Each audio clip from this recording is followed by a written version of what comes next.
and the chicken tastes like wood. Welcome to Cooking with Granny and Mama Soul Kitchen. Today, everybody, we're going to talk about who burned barbecue chicken at the cookout. Okay, now let me talk to you about something. Now, if you overcook your chicken on the grill and you're not paying attention, this is what happens. Do you see this right here? Now, we went to a function at the cookout, okay? And let me tell you, Mr. Hardwell Jenkins, he was, grandmother, don't say the name.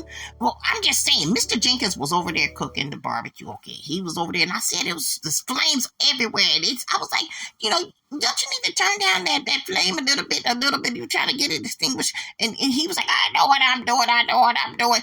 And the whole thing about the conversation is, Mr. Jenkins, you can't tell him nothing, especially after he gets a little bit of the sip going on. But when he gets too much of the sip going on, he don't be paying attention to the burning of the chicken. It's just like, Mr. Omar, Roger Thomas on that show that, yeah, I get it, grandmother, but you can't be saying names. But I'm telling you, Mr. Jenkins was over there cooking, and he was over there burning the chicken and everything, the hot dogs and the ribs and everything. I was like, look at that. So anyway, I'm just going to show you what it looked like. This is on the plate. It is dry as wood. You see this? Look at this. You can't even peel it off with your fingertips. It's so burnt. You turn it over, it's even dark. Look at that.